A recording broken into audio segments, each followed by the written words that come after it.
Bonjour, assalamu alaikum, bienvenue pour cette nouvelle émission de Halal ou Haram. Alors je suis accompagné avec monsieur Omar Ahmed, assalamu alaikum. Wa alaykoum salam wa rahmatullahi wa barakatuhu. Alors j'ai tout de suite une question pour vous, est-ce que vous êtes chasseur? Non, non, non. Non. Depuis que j'ai vu les sketchs des inconnus, non, non. J'allais vous en parler justement, non? Justement, pour moi le sketch des inconnus, c'est un sketch qui donne envie de faire de la chasse. Non? ouais Ça doit être marrant. Alors ma première question tout de suite, on va aborder tout de suite dans le thème du sujet, est-ce que l'islam autorise la chasse? La chasse, elle existe. Alors je vous parle de ouais. chasse, on va être un peu précis, Ouais. je vous parle de chasse, chasser pour le plaisir. Voilà, chasser les oiseaux ou des animaux, peu importe, hein, dans la forêt, voilà, on se dit on va chasser pour le plaisir. Moi, je vais vous rapporter une petite anecdote de l'époque du saint prophète sallallahu alayhi wa sallam, et ça va répondre à votre question. Le saint prophète Muhammad sallallahu alayhi wa sallam, il marchait avec ses compagnons et il s'est rendu compte qu'il y avait un oiseau qui volait au-dessus de leur tête et qu'il ne les quittait pas. Et le saint prophète sallallahu alayhi wa sallam, d'emblée, il a compris que c'était une femelle. Et il a dit à ses compagnons, qui a pris les œufs de cette femelle? Et il y en a un qui a dit, oui, c'est vrai, c'est moi. Il a dit, allez les reposer. Regardez à quel point l'islam veille au sentiment même des êtres vivants. Ça veut dire que même si il est permis de manger des œufs, mais on ne doit pas le faire de manière tellement frontale que l'animal, qui est donc une mère et qui ressent des sensations, eh bien, elle en souffre. Vous voyez ce que je veux dire? On dit, certains anthropologues disent que l'homme est un prédateur empathique.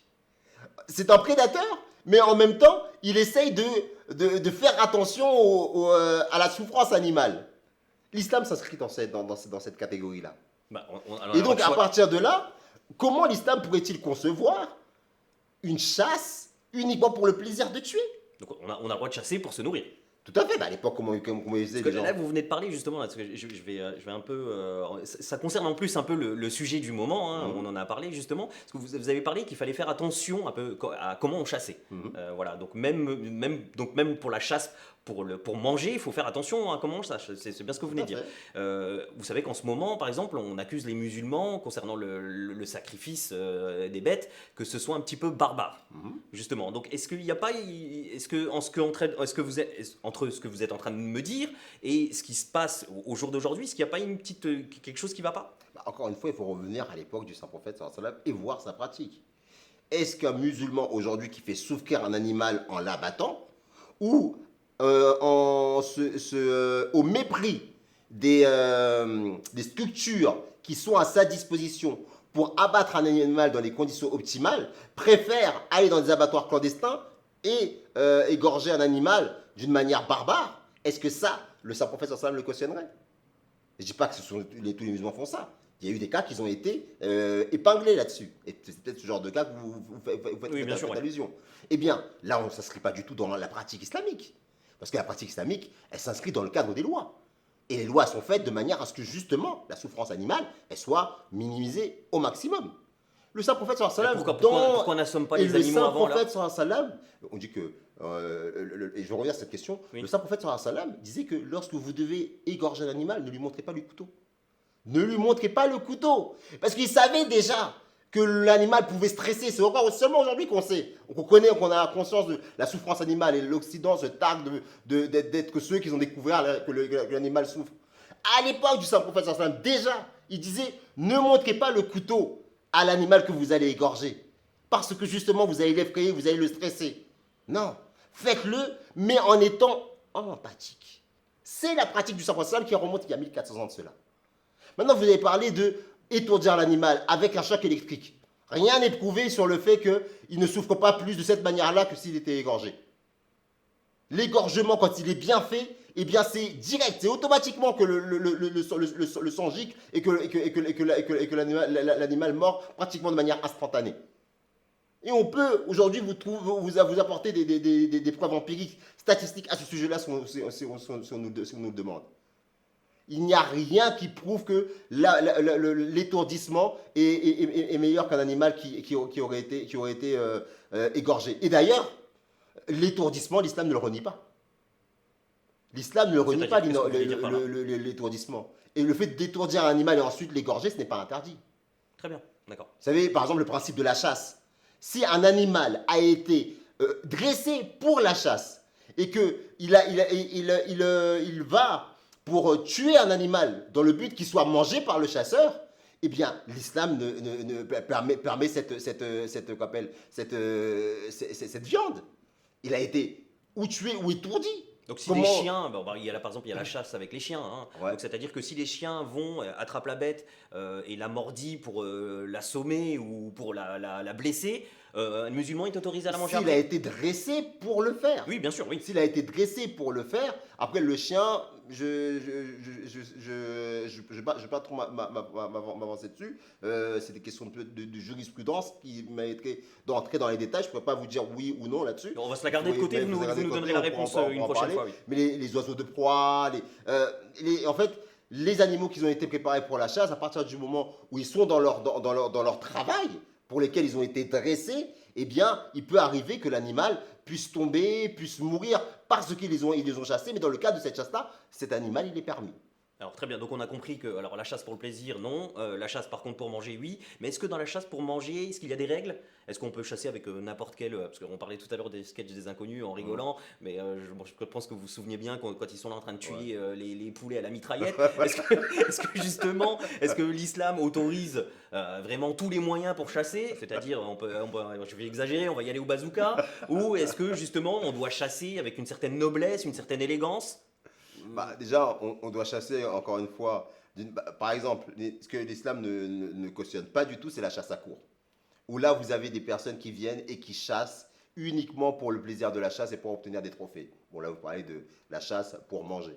Eh bien, dans le cadre de la chasse pour manger, il faudra garder à l'esprit cet exemple que je lui donnais du Saint-Prophète, qui disait que lorsque vous allez abattre un animal, ne lui montrez pas le couteau avec lequel vous allez l'égorger. Et bien, pareillement, lorsque vous allez chasser un animal dans le but de vous nourrir, et ben vous allez devoir le faire d'une manière où cet animal, déjà, son intégrité physique, elle soit quand même d'une certaine manière respectée, de manière à pouvoir bien la dépecer. Parce que même pour dépecer, pour égorger un animal, pour couper ses parties, c'est une technique. Et donc, on va tout faire de manière à ce que le corps il soit quand même en l'état. On prend un bazooka ou un lance-roquette, oui, une mitraillette, vous comprendrez, c'est pas trop en accord avec cet objectif. Donc là-dessus, on comprendra bien facilement que la caricature, l'islam aussi en rigole. Très bien. Alors justement, on vit au 21e siècle. Hein, j'ai envie de vous dire qu'on n'a pas vraiment besoin de chasser pour se nourrir. Parce que du coup, au final, les gens qui chassent, mais bon, qui se nourrissent quand même, hein, qui chassent, elles vont chasser de la biche ou je ne sais quoi, et puis qui se nourrissent avec. Est-ce qu'au finalement, au jour d'aujourd'hui, est-ce que finalement l'islam l'autoriserait-il vraiment? Est-ce qu'il n'y a pas de la nécessité de chasser au final? C'est un petit peu mêler le plaisir à l'agréable et le plaisir à l'utile, j'ai envie de vous dire. C'est bon, on chasse et puis bon, on va la manger, mais il n'y a pas vraiment l'utilité. Est-ce qu'au jour d'aujourd'hui, au 21e siècle, l'islam dirait oui ou dit oui à la chasse? Vous savez, la question de la chasse, en vérité, elle est très écologique, elle est très actuelle en vérité, parce qu'elle pose la question du modèle de société. On est dans un modèle de société industrialisé, où on a masqué la souffrance animale. À une certaine époque, il y a peut-être 1 ou 2 siècles, eh bien, on abattait les animaux dans la ville. Et les gens voyaient la violence avec laquelle on abattait les animaux. Et pour éviter que ça inspire les gens à faire des émeutes, on a mis les abattoirs dans les périphéries. On a masqué la souffrance animale. Si bien que les gens, quand ils mangent un steak, ils ne font pas la relation entre l'animal qui a été abattu. Ah bah oui, on voit que la finalité. On voit que la finalité. Et finalement, c'est pour ça que la chasse est très répugnante aujourd'hui, parce qu'on voit comment ce steak il est arrivé sur notre assiette. Et il y a une contradiction. On n'a pas de difficulté à manger des steaks hachés, des nuggets, parce qu'on ne voit pas comment les animaux sont abattus. Mais par contre, dès qu'on va voir un chasseur, on sera oui, c'est l'image. Voilà, exactement. Et en fait, certains disent que d'un côté, avec l'industrialisation qui a amené une consommation de masse de la viande, on ne voit pas aussi tous les gâchis qu'il y a derrière et tous les abus. Mais d'un autre côté, lorsque vous avez des personnes qui vont chasser pour ce qu'on appelle se sustenter, pour se nourrir, et bien là, vous avez la possibilité de réguler parce que vous voyez la violence. Et vous pouvez voir si une personne va tuer un animal pour un oui ou pour un non. Donc on se pose vraiment dans un problème actuel de société. Ça pose la question de la consommation de masse, de la production de masse, un système où aujourd'hui, ceux qui sont en train de condamner la chasse au nom du bien-être animal sont les mêmes personnes qui cautionnent qu'en France, on tue 3,2 millions d'animaux par jour. Par jour. Les gens se sont émus de la chasse à la glu, qui est une chasse qui date de la préhistoire pratiquement. Et en disant, voilà, l'animal, il souffre. Mais les quelques milliers d'oiseaux qu'on a sauvés en interdisant ce type de chasse sont rien en comparaison avec tous les animaux qui meurent à cause des pesticides qu'on utilise. Vous voyez? Donc on est vraiment dans un véritable problème de société. C'est pour ça que de plus en plus, les gens reviennent à des choses qui sont moins industrielles. On commence à revenir à l'autoconsommation. Les voix commencent à s'élever. D'autres projets de société sont en train d'être réfléchis pour être plus cohérents, moins contradictoires dans notre indignation à géométrie variable. Donc vous comprendrez que cette question-là, elle n'est pas si simple que ça. La chasse existait au temps du Saint-Prophète Mohammed parce que c'était les gens se nourrissaient. Il y avait une obligation pour se nourrir. Mais aujourd'hui, il faudrait penser à un système peut-être autre qui soit entre les deux. Et peut-être remettre en question la question de l'industrialisation à outrance, qui est responsable de grandes souffrances animales qu'on ne voit pas, certes, mais qui existent quand même. Donc cette question-là, elle est pas si simple que ça. Donc peut-être qu'on vous verra chasser dans pas longtemps alors. Non, j'ai voulu simplement donner un angle de vue plus nuancé. D'accord. Un angle de vue plus nuancé où on doit pas penser que tout est noir ou tout est blanc. Tout est blanc, ok. Là, y a des chasses aujourd'hui, clairement. Moi personnellement, et l'islam en tous les cas est contre la chasse sportive, qui cherche à vanter l'ego de l'individu, quitte à faire souffrir un animal pour rien, lui couper les pattes, lui prendre sa peau, couper sa tête et la mettre en trophée. Clairement, ça n'a aucune utilité. Et c'est faire souffrir les bêtes pour rien. Le saint prophète Mohammed nous rapporte dans un hadith qu'une femme est partie en enfer alors qu'elle faisait 5 prières quotidiennes, mais elle négligeait complètement son chat. Donc on est complètement là-dedans. L'homme, il est là sur la terre pour servir à la création de Dieu.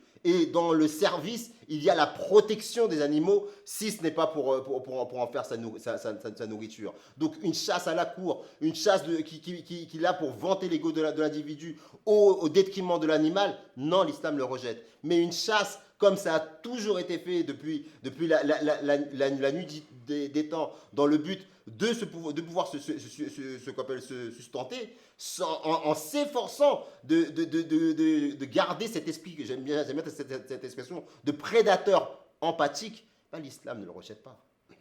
Dernière question vraiment très rapide, parce qu'on a été un petit peu loin aujourd'hui dans les sujets. C'était la chasse, finalement, on a parlé de l'abattage des bêtes. On a aussi, là, on vient d'aller un petit peu plus loin. C'est en perspective. Justement, alors moi je vais encore pousser un petit peu la chose. La corrida, justement, c'est pas vraiment de la chasse, mais bon, voilà, c'est un peu de l'amusement avec la bête. La bête finit souvent par être tuée. Là, tout à l'heure, vous parliez de trophées. Vous savez que dans la chasse, dans la corrida, pardon, en Espagne, on montre, voilà, on donne les testicules au toréador à la fin s'il a bien fait son boulot. Est-ce que l'islam l'autoriserait ou pas, la corrida? À la lumière de ce que je viens de vous dire, vous connaissez la réponse. Hein. C'est clair que je ne vais pas me faire des amis en Camargue. Ah oui, bah là, vous allez voir toute l'Espagnado. Bah écoutez, merci beaucoup et à très bientôt, Inch'Allah. Salam alaikum.